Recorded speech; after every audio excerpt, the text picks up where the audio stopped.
sounds silly, but you got to start with congratulations. Thank you. 4 times. That's huge gravity to that. But you tell me, like, does it ever get sweeter? Does it ever get like, oh wow, here we go again? Yeah. How's it feel? I mean, every season is like, all right, here we go again.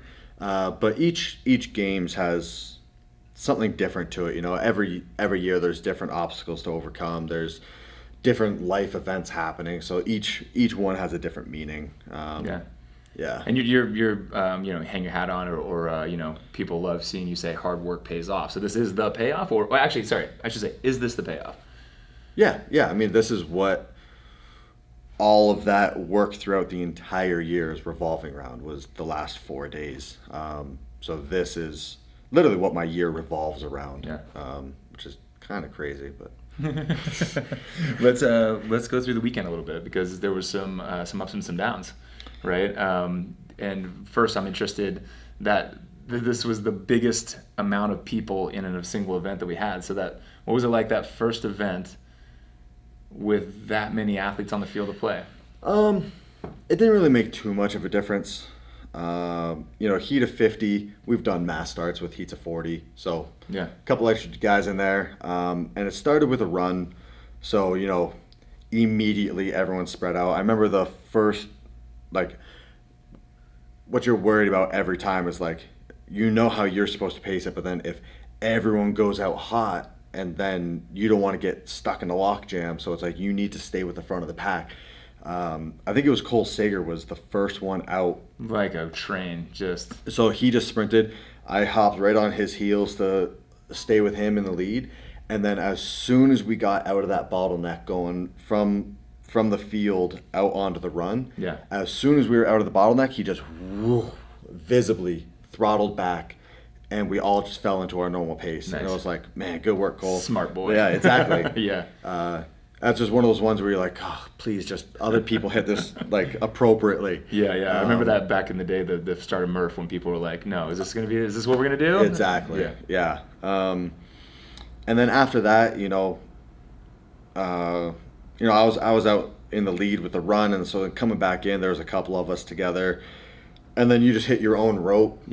You have your own snatch bar, so there's not too much chaos going on of people tripping over each other. How about this side of it? As the national champ of the United States, was it cool to be out there with them? Did you not even notice that the other national champions, or people who we're going to be cut out for that event? Because I imagine people were like, they were there as athletes, but they were fanboying out. During the event, it doesn't register with me of like who's where, where, and who's doing what. During the opening ceremonies and the award ceremonies, when everyone's there with their flag, that was pretty cool to see how widely the sport is represented. But beyond that, of just seeing like how worldwide the sport is and how far so many people traveled, it was still all business at the end of the day. Exactly. Okay, let's go to the Rock, because that was really changed the course of your weekend, right? Like, it made it a lot closer. That was a shitty. Tell me what happened, because there's a video. You look back. It looks as if you felt it, and you look back. What happened?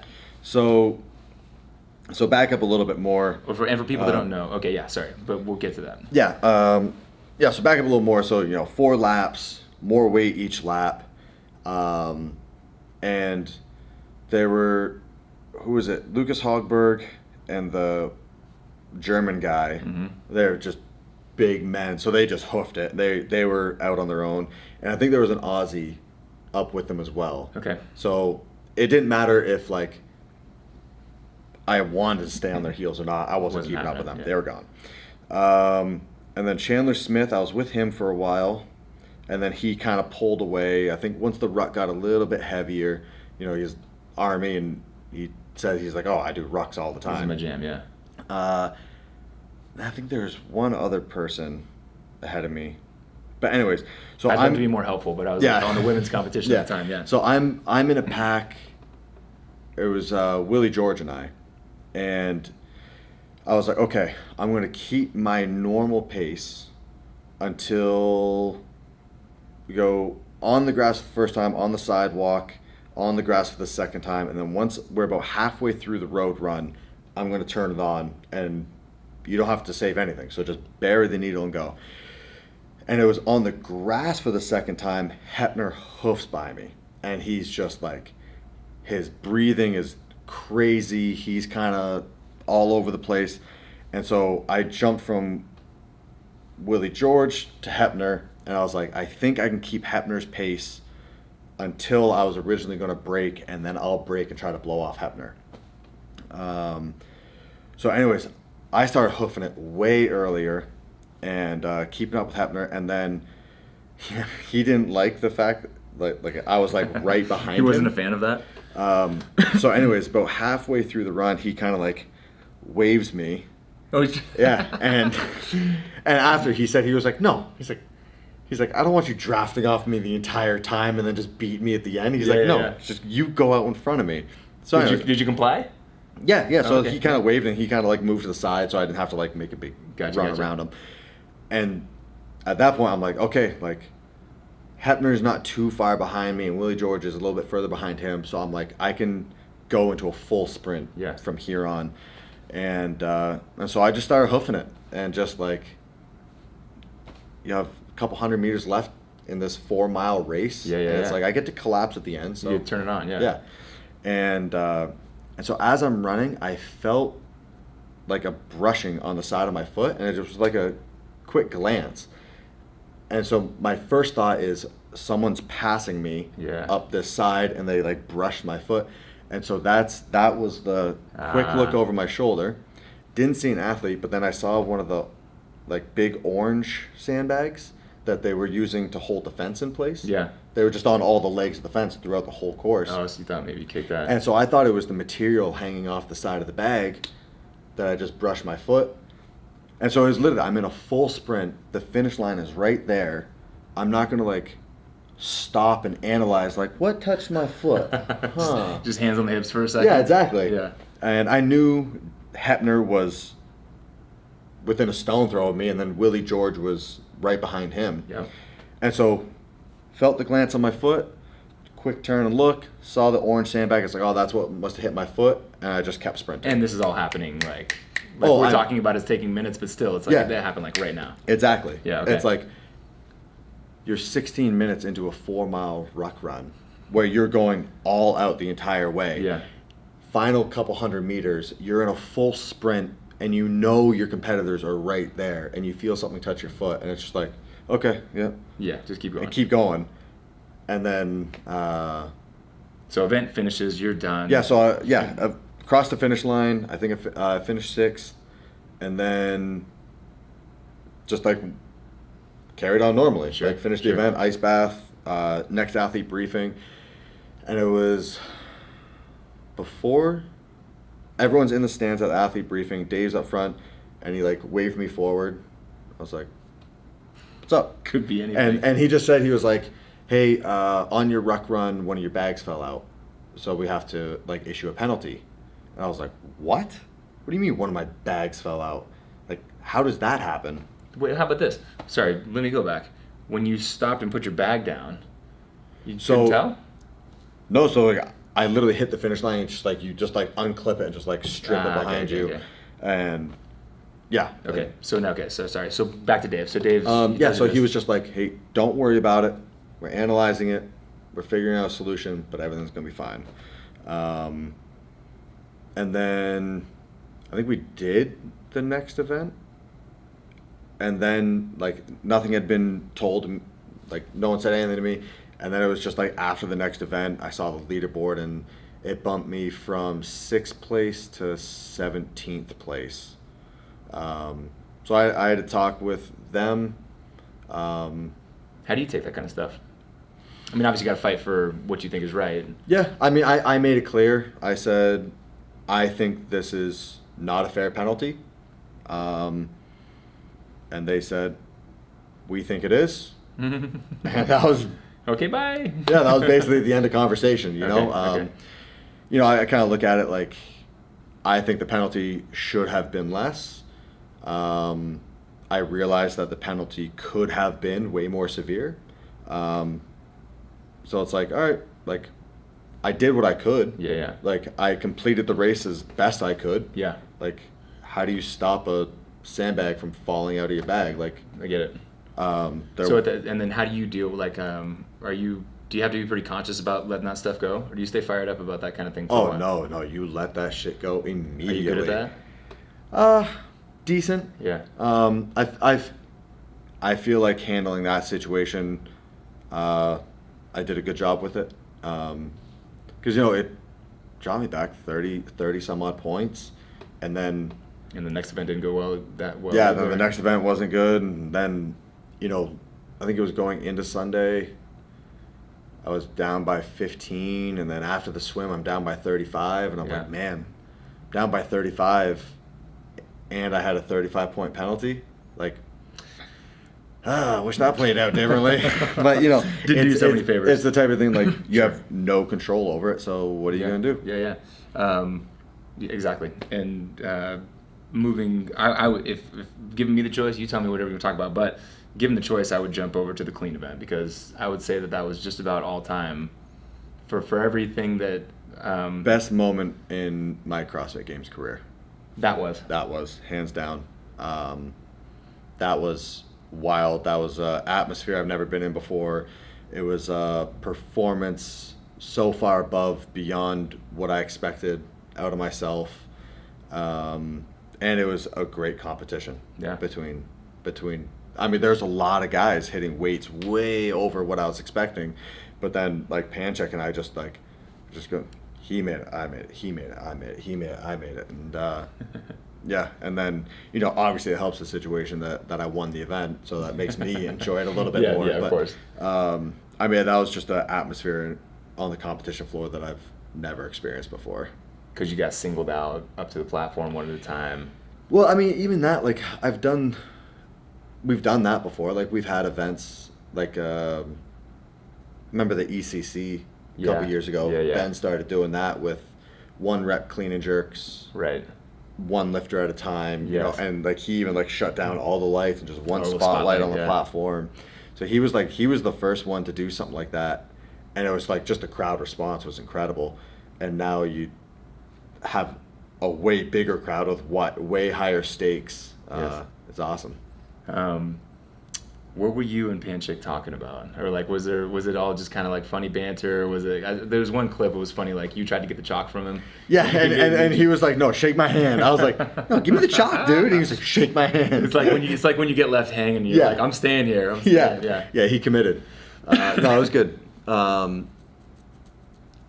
truly feel like when he would make a lift, I would get excited of like, all right, the ante just got raised. Let's go. Cool. And then, we were both just feeding off the crowd. That was a great experience. That's cool to hear that was your all-time favorite moment. Absolutely. And then a race with Noah Olson, man. Like, you and Noah battling it out. Yeah. In Mary, I was surprised to see a couple of surges from you, and he managed to hold you off. So like, I don't think there was ever any surges. Okay. It was, he and I basically he did like the first round or two a bit faster, like a bit of a race pace, mm-hmm. and then we both fell almost in sync. It was just, I was like 4 or 5 reps behind him. I would pull up even or maybe pass him by like a rep every once in a while, but that basically was just determined by when each of us would chalk up. And it was like, if he were chalking, I would pull up a little bit, we'd stay there, and then I would chalk and he would pull back ahead by like 4 or 5 reps. But yeah, we basically stayed same spread the entire workout from what I recall. Who knows? And then stress levels, like entering Sunday, what was that like? Because like you said, I had even heard, and we can, I'd like to get into point stuff later, but there was a point in time where it was Noah could have taken second. If you took first in every event and he took second, he still could have kept his lead. Yep. So did you know that at the time? Oh yeah. Okay, so what was your kind of like, where was your head at entering the last day? It's a type of situation where it's like incredibly stressful, but at the same time incredibly peaceful. Okay, so much is riding on this, but at the same time, there's so little I can do. The only thing I can do is win. And after that, I have no control over what happens. So it's like, I hope Noah comes in later than second, and I'm able to make that point buffer. But if it doesn't, like, what am I going to be upset? Like, if I lost the games, but I won the last 4 workouts, and I'm just pissed off because no one was able to middle Noah. It's like, well, I did everything I could. Yeah. Like, disappointing, but you hope you can sleep well at night with those results. Yeah. Yeah, so, incredibly stressful, but at the same time, it made things very clear of, all right, this is what I have control over. This is how I'm going to try to accomplish it, and that's all I can do. Yeah. So we kind of talked about the end and the significance, but I want to just touch on that one more time. Like, in terms of legacy, you're now in the highest echelon of sport, male or female. What does that mean to you? And like, what is Matt Fraser's legacy? Does that give you a great deal of pride, or are you just doing your thing? I'm definitely proud of what I have accomplished. It feels good to accomplish your goals. It's very rewarding to work hard and see the results for it. But at the same time, it's not what matters in life. Like, the more time you spend around, it doesn't matter how many Instagram followers you have. It doesn't matter what the strangers on the internet are saying about you. It's like, when you come home, like, are you happy with your family? Are you happy with your close friends, the ones that you choose to spend time with? But I mean, I'm not trying to achieve goals so that strangers on the internet say better things about me. Yeah. It's like, I want to make sure I'm good to the people that are good to me, and that's all you can do, really. Sure. Yeah. What if you flip that, though, and you say that the strangers on the internet that aren't saying anything, but you're inspiring the hell out of them? Like, does that drive you at all, or is it mostly, like you're saying, like, it's kind of like a personal journey with your friends, families, close ones? It's kind of hard to, like, you get those messages, and it's like, like, you inspire me, this, like, all that stuff, and it's kind of hard because it's like, I don't know you, I don't know your story, it's so far detached. It's obviously good to hear those things, but it's so far detached that it's hard to relate to it.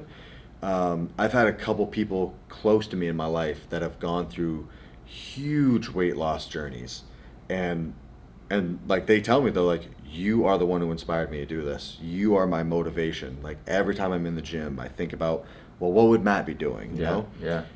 That hits home to me. Sure.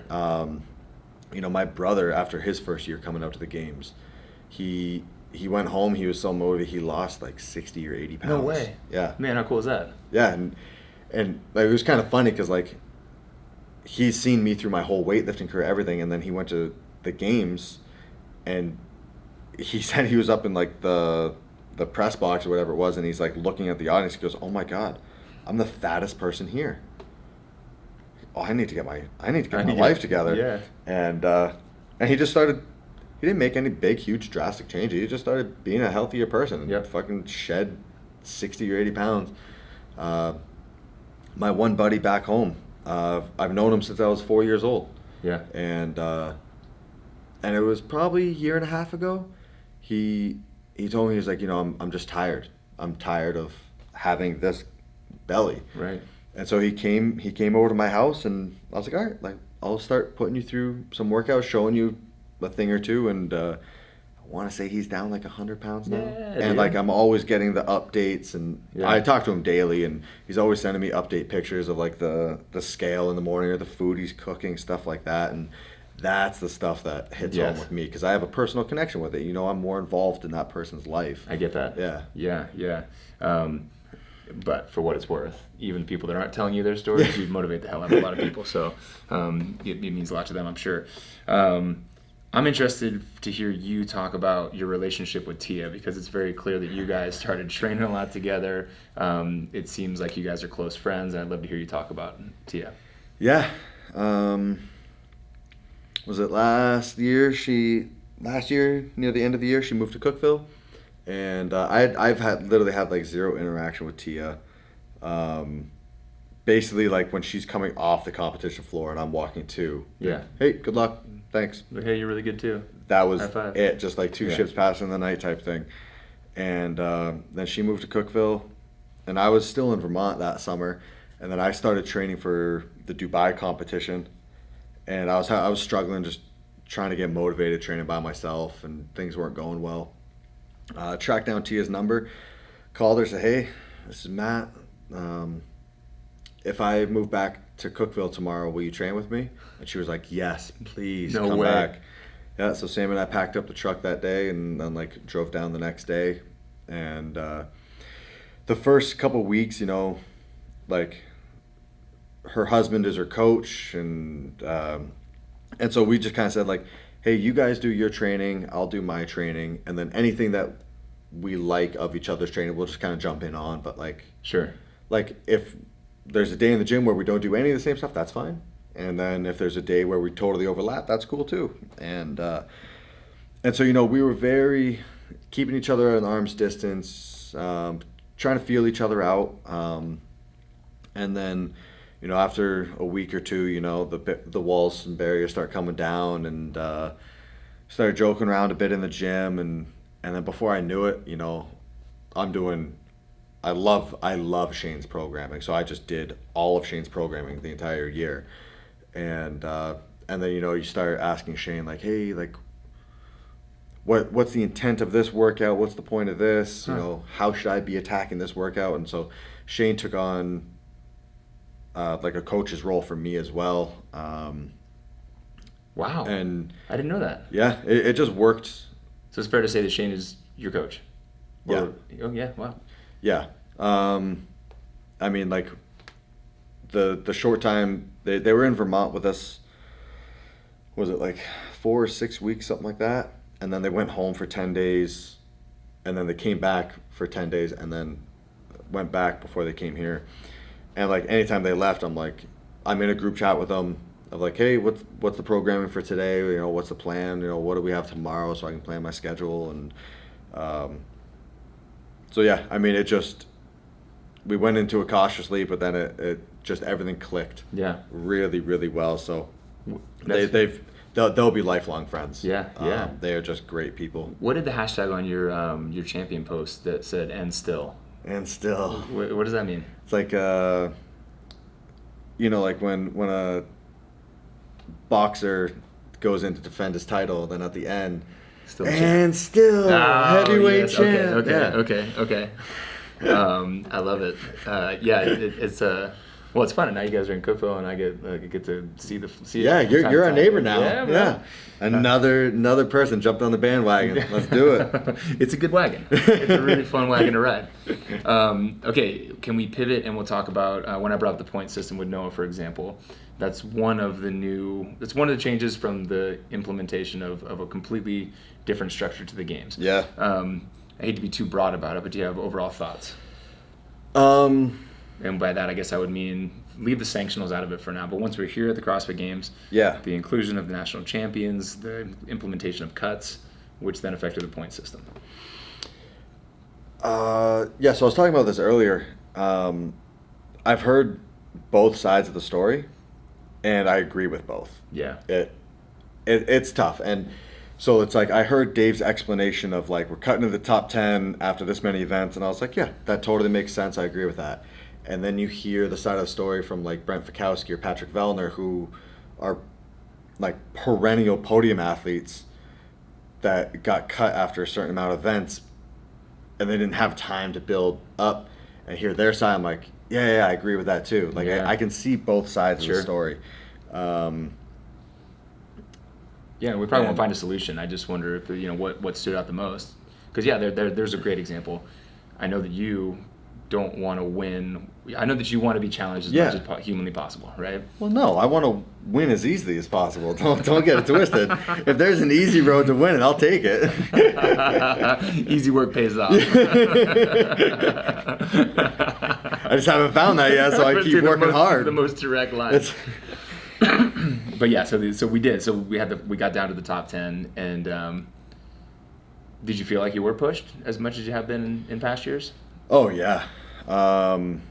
You know, it was just it's in a different way. Mm-hmm.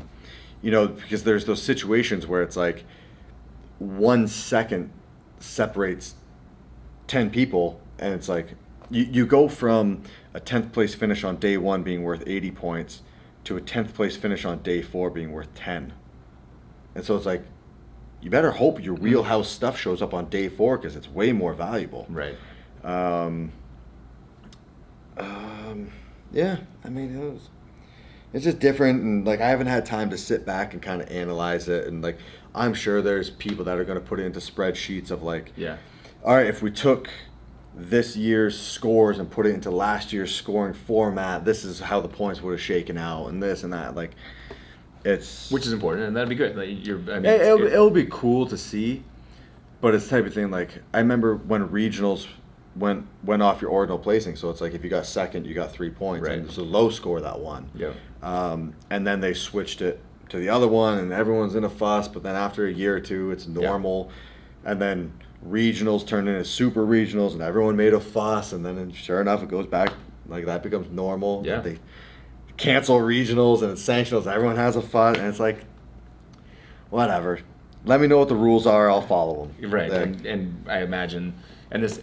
Every conversation I've had about it, you know, whether it went down one rabbit hole or the other, it ended there. I'm like, well, then how do you prepare differently? Yeah. And the answer is you don't, right? But exactly. Like as soon as last year, as soon as we found out regionals canceled, you have to go through sanctionals. So, okay. So I signed up for the first sanctional possible and did that. And they're like, oh, well, you can also qualify out of the open. So, all right. Well, I'll do that too. Like, well, how does qualifying out of sanctional compare to qualifying out of open? Is there a benefit or a consequence to either one? Yeah. Don't know? All right, well, let's qualify all 3 ways, and then whatever rules they come up with, I'm prepared. Get some insurance. Yeah, exactly. Yeah. And it's like we didn't know the rules, so I worked with what I had, and I made an attack plan and did it. Yeah, like there's not... Yeah. It's, what do I have control over? Okay, I'll focus on those things. Yeah. So let's talk about next season then, because no, we're not talking about next season. Well, let me ask you about. Dude, I've had this new gold medal for like 8 hours. Let me ask you about last season, because I find this interesting. You went to the first sanctioned event. Yep. And so you weren't sure that you had your place, but you knew that at least you were told that if you won one of these sanctionals, you're in. Yep. Did you like that you had like the security immediately? Would you recommend it, in other words? Like, is that... So... If we're not going to touch next year So for you... it wasn't even that I had the security early. It was that I hoped for the best, plan for the worst. So I was ready to go to Dubai and either just have a bad event, get thrown a curveball, get injured, something to go wrong and for me not to win. And then I had plans for the next competition I was going to go to. Mm-hmm. I think I had 5 competitions in a row that I had plans of dates scheduled, like it was in the calendar of I'm going to this competition. So thankfully I qualified out of Dubai and didn't have to do any more traveling after that. But I'm planning for the worst case scenario of go there, twist my ankle, have to withdraw. Yeah. I got 4 weeks to recoup and I go to the next one. Right. I love the new sanctionals. You do? Yeah, because before, and like I said it for years, of you're assigned to a regional just based on where you live. And so just by coincidence, some regions were stacked and then some were awful. Yeah. And so it's just like some were easier to qualify out of than others. Yeah. And it's purely just based off some erroneous reason of where you live. Yeah. And then on top of it, it's like my biggest fear with regionals was if you're competing in week 1 and you get the flu, your year is done. And it's not like you can say like, hey, like now that it's week 3 and I feel healthy now, I can go to the California region and compete there. And it's like, nope, like your chance was done.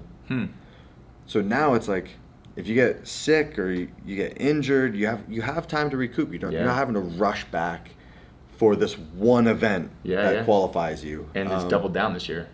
So you got a lot of opportunities. Yeah, exactly. And I think it's cool in the fact that like, so like you always hear the stories of the CrossFitter that had to reschedule their wedding. Right. Because they qualified for regionals. They're like, nope, I have to go to regionals. Yes. Or people are just changing these huge life events based off this one competition. Now it gives you the freedom to pick and choose where you want to go. You can kind of incorporate it into, if you want to see a certain part of the world, well, yeah, now you have a great reason to go there. Yeah. You can compete there and then take a couple days with your other person and kind of travel around, do some touristy stuff. And I like the fact that it's opened the gates for these competitions to grow. There's always been small local competitions, and like there might be a few pop-up tents, but it's like games athletes weren't showing up to those, Yeah. And now it's just opened up the gates for people to build these awesome shows. Like you go down to Wadapalooza. This last year was my first time at Wadapalooza. It was the fucking coolest. Yeah. I had so much fun. And I wasn't competing. I was just hanging out. I've never been. And it is so awesome. Just the vibe, right? Yeah, Like I will be there every year. Okay. It's so much fun. And that's actually, this is kind of a separate topic, but related. I love that Loud and Live is actually helping other events or building their own events, but also like teaming up with other people so that you can kind of like. Well, yeah. So I mean, it's because there was different levels this year where, yeah, understandably so. Well, I think a big thing with all these changes is anytime there's a change, there's going to be something that gets overlooked or some aspect of it that isn't seen until it happens. Yeah. And I mean, that's the way it is everything in life of, all right, like these mistakes got made. How do we make it better for next time? Make it better for next time, and just always evolving. And I think pretty immediately people realized every competition that became a sanctional, they're doing their own online qualifier to qualify for going to this competition. Well, it quickly turned into, all right, well, if you're on the bubble at all these different competitions, you need to hit like 5 or 6 different competitions. I think like Danny Spiegel hit 7 sanctionals. Yeah, it's crazy. So now every sanctional has its own online qualifier, where they're anywhere from like 3 to 5 weeks long. Yeah. And now you have to do like 8 of them, 10 of them throughout the year. And some of them, by the way, are during the sanctional weekend that you're competing in. Exactly. So you finish Iceland, and that Sunday you got to try and do France's. Exactly. So it literally turned into a year-long open happening all the time. And it's like some of the online qualifiers happening at the same time. They're overlapping with some of the competition. It was just chaos. And so people are stepping in and they're saying like, we will honor your online qualifier with our sanctional. And they're all like teaming up and like, all right, you can get an invite to these sanctionals off the games finishes from last year. Get invites to these competitions from the Open. From the Open, yeah. And then a lot of them are teaming up to use the same online qualifier. So it was a problem last year. People recognized that it was a problem, so they're trying to make it better. Yeah. And it's I think it's working out pretty well. Yeah. You mentioned like life events and I creep your Instagram, obviously. So I noticed you just recently celebrated 4 years with Miss Sammy Moniz. Yeah. So 4 championships, 4 years. Yep. I met her the night of the 2015 games. Really? The last night of the 2015 games. I actually have heard the story, right? You're like, I want that woman. Yep. Bring her to me. No. Yeah, it was pretty. It was immediately after I met her. I was like, oh, like, hey, she's the one. Yeah. We're gonna get married. Yeah. Yeah. So I didn't waste any time really. But how big of an impact does she have? I mean, like, because knowing you not well back then. She is why I'm able to do what I do. Yeah. I would have had many mental breakdowns if it weren't for her, and I wouldn't be able to dedicate as much time and effort as I do to this without her. Yeah. She does everything. And she can cook. Yes. Dude. Yes, she can cook. Feeding the Frasers. Feeding the Frasers as her reputation precedes her. Before I let you go, I'm just curious because I'm sure other people want to know. What do you have a recipe for right after the CrossFit Games? Like, is it something you always go do? I know you'll take some time off, but what does it look like? How do you celebrate? Like an actual recipe or like? No, like a schedule, like yeah, routine. You know your life recipe. Like, so every year after the games, we hang out for one day, just kind of to take our time packing up, doing whatever. Tomorrow we'll have 15-hour drive up to our camp, and then leave the phones in the car for a week. Nice. And no internet, no cell phones. Just go decompress. No schedule, and we literally just sit on the dock drinking coffee for a week. Yeah. Every once in a while we'll put the boat out in the middle of the lake, dive in. But it's just a log cabin in the woods, and so just cool. Sammy and I. That's our time. That's great, man. Yeah. I can't say thank you enough. Anything that people need to know that we haven't covered yet? Oh, Sammy just emailed you. Oh, hey, Sammy. No, nothing I can think of. Cool. Yeah. Dude, congratulations, man. Yeah. It's always a pleasure to watch, and you're amazing. Thank you. I appreciate it, man.